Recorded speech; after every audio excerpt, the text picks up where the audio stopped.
রাত্রে তখন বাজছিল 2টো। আমি উঠে গেছিলাম রেডি হওয়ার জন্য কাঁদতে কাঁদতে, একটুও না ঘুমিয়ে, বিকজ অফিসে তো অড টাইমিং। আমি আপডেট করছিলাম চেন্নাই ব্যাক, এটাই ভাবছিলাম, এভাবে নিজেকে মোটিভেট করছিলাম যে এসে আমি ঘুমাতে পারবো। আমি ব্যাগ প্যাক করে নিয়েছিলাম, বিকজ এদের কোনো বিলিভ নেই এরা কখন কোথায় উঠিয়ে আমাকে ফেলে দেবে। ভালো করে বডি লোশন লাগিয়ে নিয়েছিলাম, বিকজ এয়ারক্রাফটে প্রচণ্ড স্কিন ড্রাই হয়ে যায় অনেক বেশিক্ষণ ধরে থাকলে। ইভেনচুয়ালি দেন আমি কাঁদতে কাঁদতে 1 ঘন্টা ধরে টাইম ওয়েস্ট করে রেডি হয়েছি, because I was so lazy. And আমার একটা ক্রোয়ের সাথে পিক আপ ছিল ক্যাবেতে, আমারই ফ্লাইটে, সো একটু আগেই আমি বসি।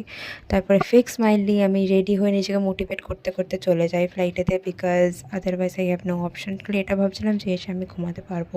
রাতে যখন সবাই ঘুমোচ্ছিল তখন আমি রাতে ফ্ল্যাশ লাইট ছিল ভিডিও বানাতে বানাতে ফ্লাইটে যাচ্ছিলাম। এনিওয়েজ, তারপর আমরা চলে যাই, আমি আমার ক্রুয়ের বাড়িতে within 5 minutes I reach, because for some reason যখনই আমি বেরোই সব ট্রাফিক চলে যায় রাস্তা দিয়ে, অ্যান্ড যেদিন আই ওয়ান্ট সেদিনকে সেটা থাকে না। যাই হোক, তো তারপরে অনেকক্ষণ পরে ওকে পিক আপ করে eventually I reached airport 15 minutes prior. Then I went to the washroom, and then eventually আমি বিয়ে রুমে গিয়ে আমার বিয়ে চেক ইন সব কিছু করি, এজ ইউ ক্যান সি করে। দেন আমরা এয়ারক্রাফটে চলে যাই two operate. I was operating as R3 for the day.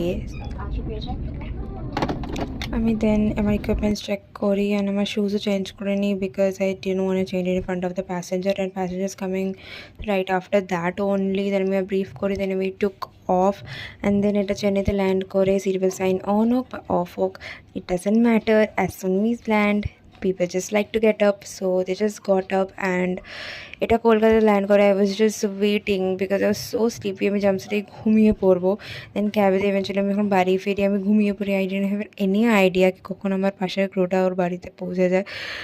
তারপরে ড্রাইভার আমাকে পৌঁছে দেয় ইভেনচুয়ালি বাড়িতে। ফেরার টাইমে একটু ট্রাফিক ছিল না থ্যাঙ্কফুলি। দেন আমাকে পাপা পিক আপ করতে আসে ওখান থেকে, বিকজ আমার ব্যাগটা প্রচণ্ড হেভি থাকে, তো ওই যে হেল্প মি আউট। দেন আমি লাঞ্চ করি, করে I took a fat nap, because কালকে আমার আবার আর্লি মর্নিং আছে। So see you in my next mini blog. By.